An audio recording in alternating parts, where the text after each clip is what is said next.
Ogonna's heart was beating fast. As she ran through the thick forest, the tall trees seemed to close in around her, making it hard to see. The air felt heavy, and she could hear footsteps behind her, getting closer and closer. The village youths were shouting to each other, their voices full of anger. She was scared as she hid behind a big tree, pressing herself against the rough bark. She had never been this frightened before, not even when she heard the scary stories about the village dark secret as a child. This was different. It was real, and it was happening because she had broken the rules. Ogonna, we know you are hiding him. You can't keep him safe from us. They shouted. If you don't give him up, you will face a terrible punishment, one that even your father can't save you from.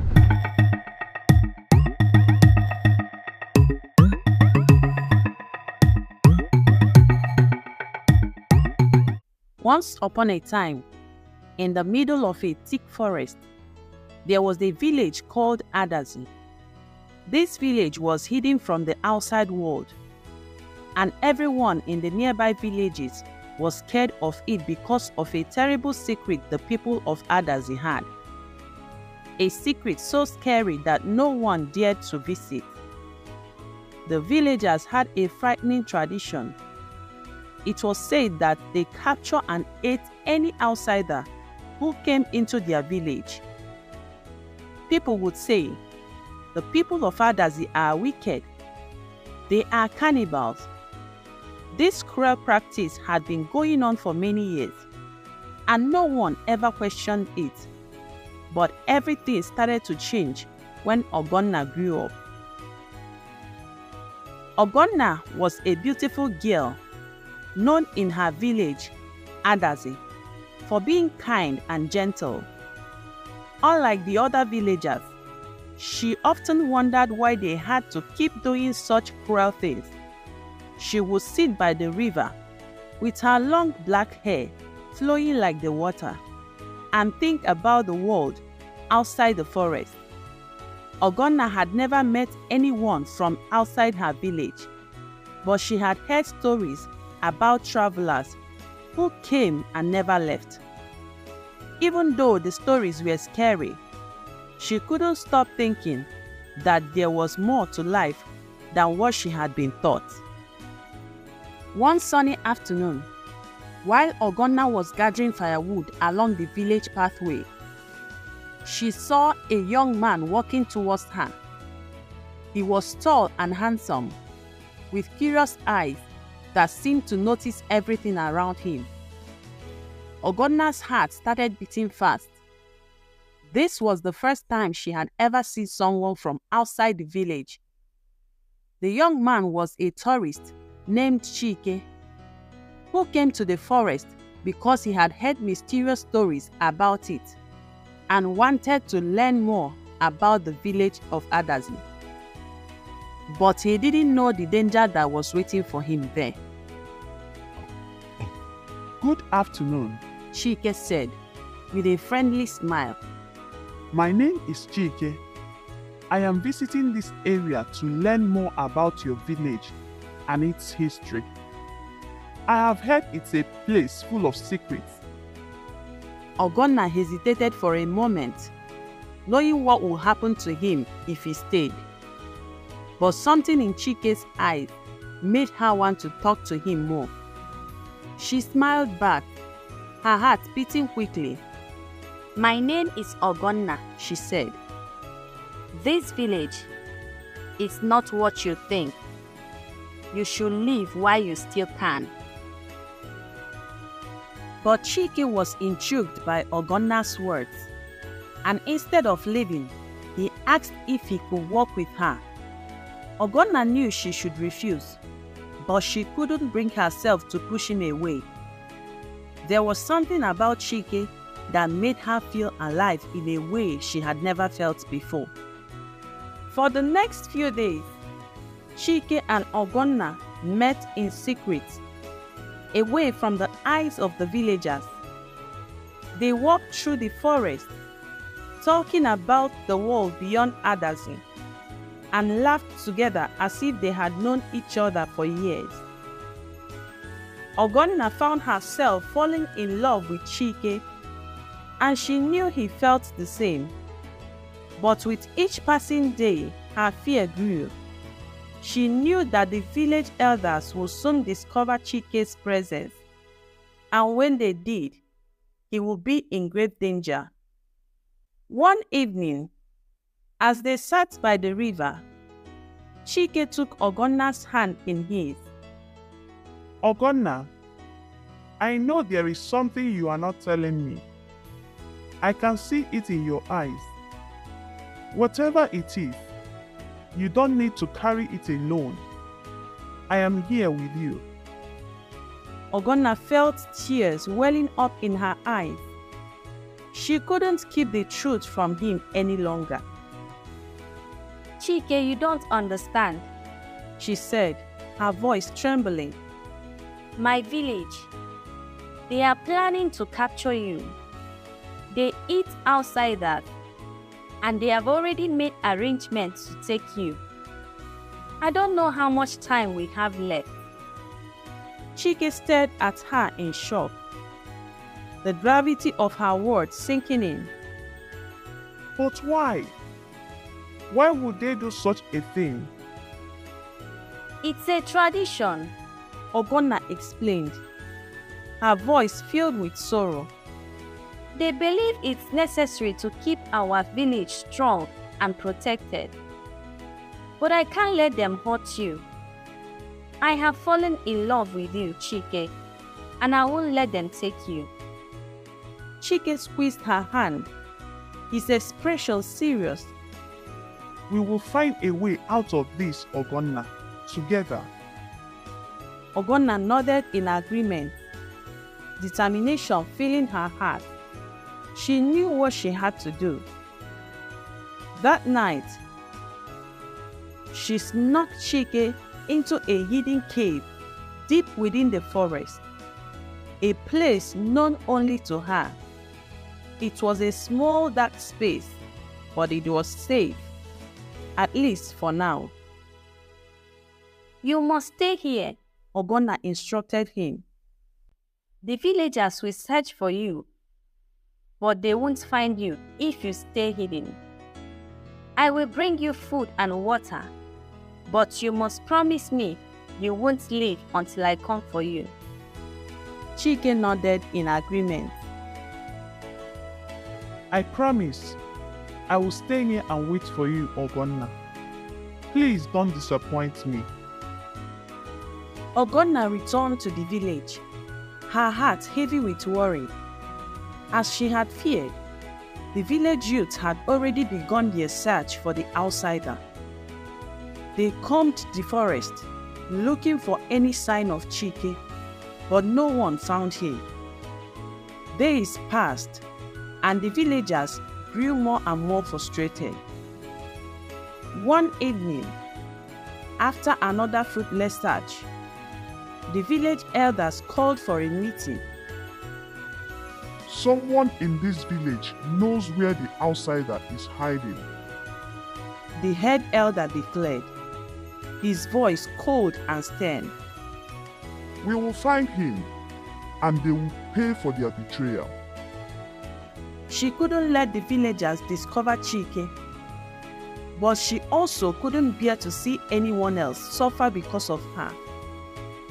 She had to make a choice that could cost her everything. The next morning, as the village was still waking up, Ogonna walked to the center of the village and stood before the elders. Her heart pounded in her chest, but she kept her head held high. I know where the outsider is, she announced, her voice steady. The villagers gasped, and the elders turned to her with narrow eyes. Where is he? The head elder demanded. Ogonna took a deep breath. He's gone. I sent him away because I couldn't let you harm him. I love him, and I would rather face whatever punishment you have for me than see him hurt." The village fell silent. The elders exchanged glances, their expressions unreadable. Finally, the head elder spoke. You have betrayed your own people, Ogonna. You know the law. Those who betray the village must face the consequences. Ogonna braced herself, ready to accept whatever fate awaited her. But then, an elder, an old woman with kind eyes, stepped forward. "The law is clear," She said softly. "We cannot eat our own. Ogonna must be spared."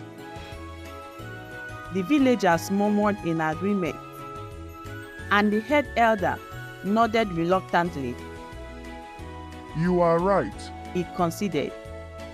but Ogonna's actions has put us all at risk.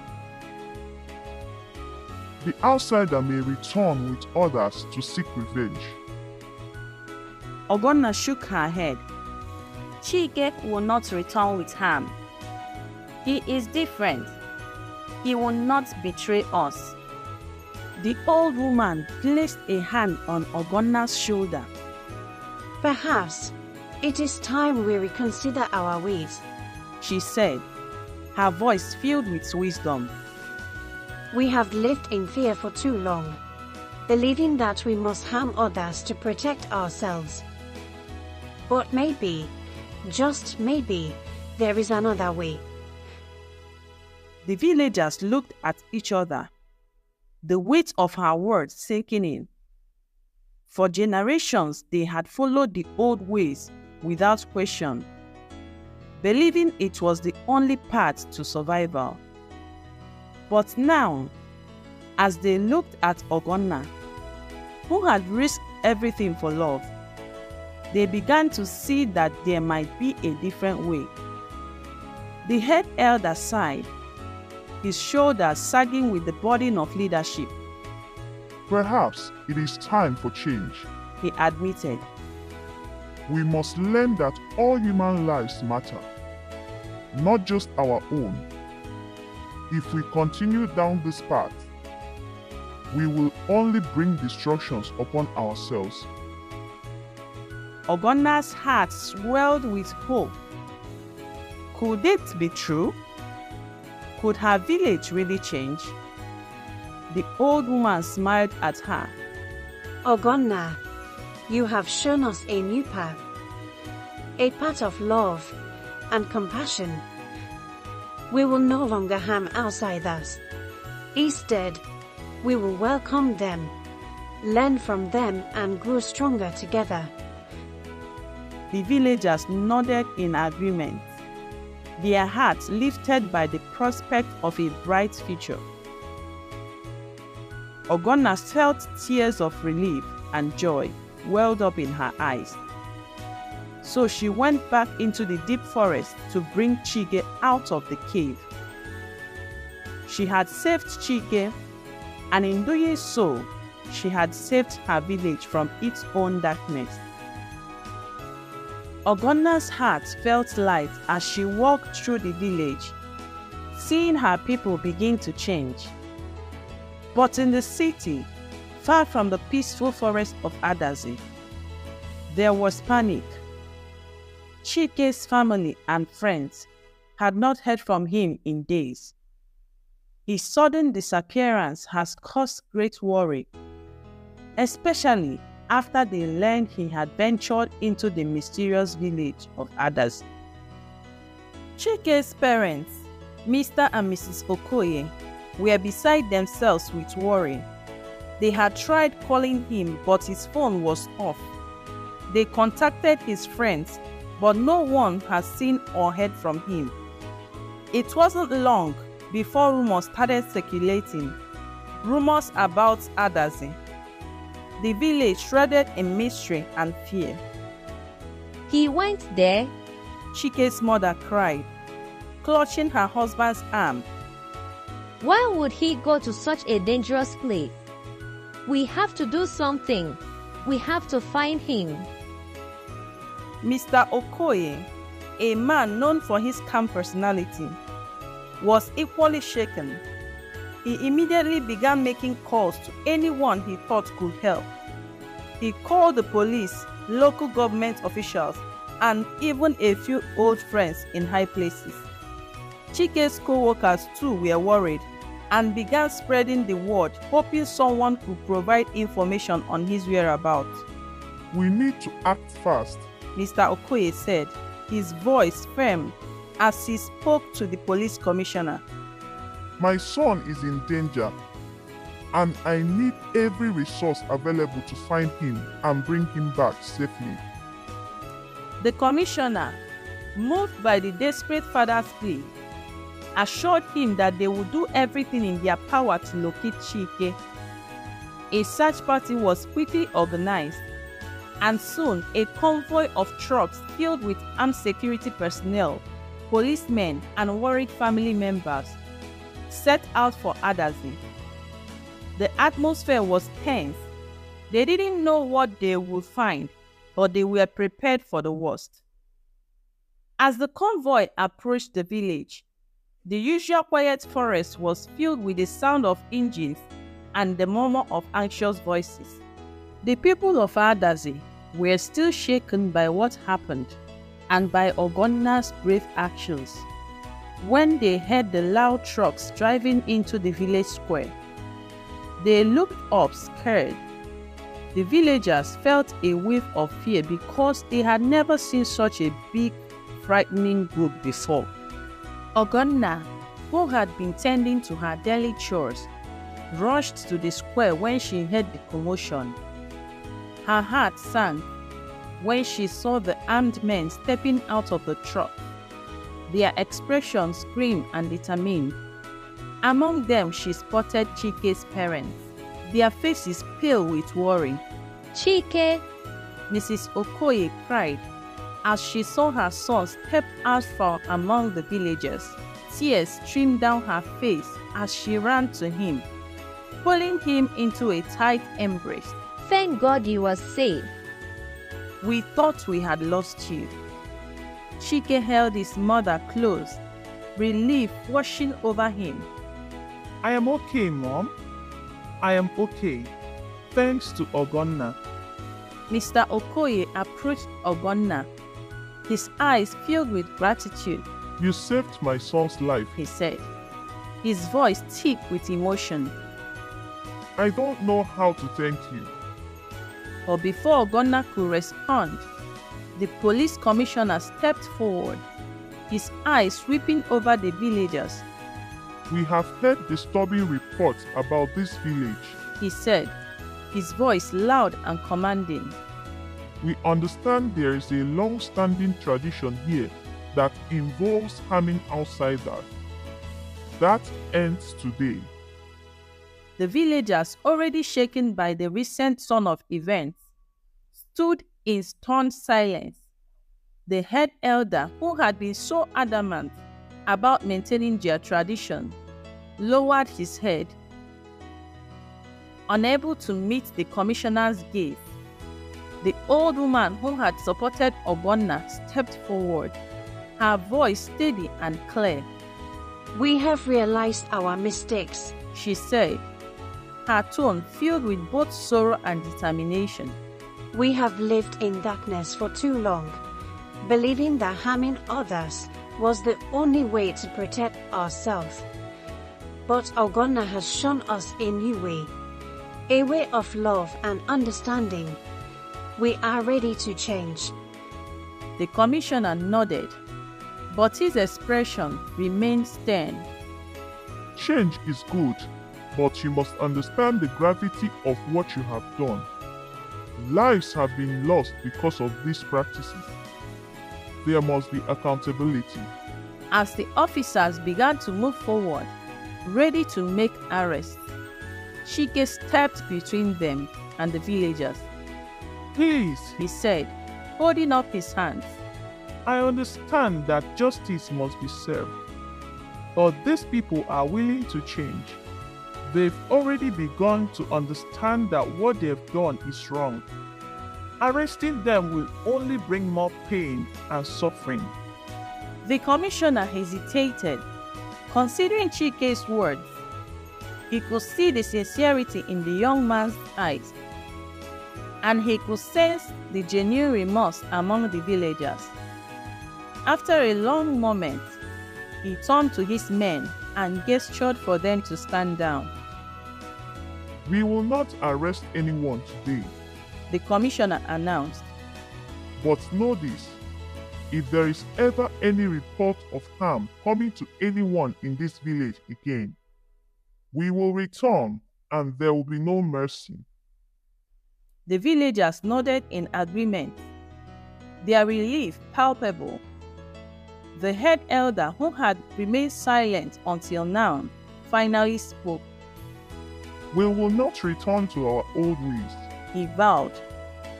We will build a new future for Adazi, one where all are welcome and all lives are respected. Ogonna, standing beside Chike, felt tears of gratitude welling up in her eyes. She had feared the worst, but now there was hope. The village of Adazi was changing, and for the first time in her life, she felt proud of her people. As the convoy prepared to leave, Chike's parents approached Ogonna once more. You have a place in our family now, Mrs. Okoye said, smiling through her tears. If you ever need anything at all, you just need to ask. Ogonna smiled, feeling a warmth in her heart she had never known before.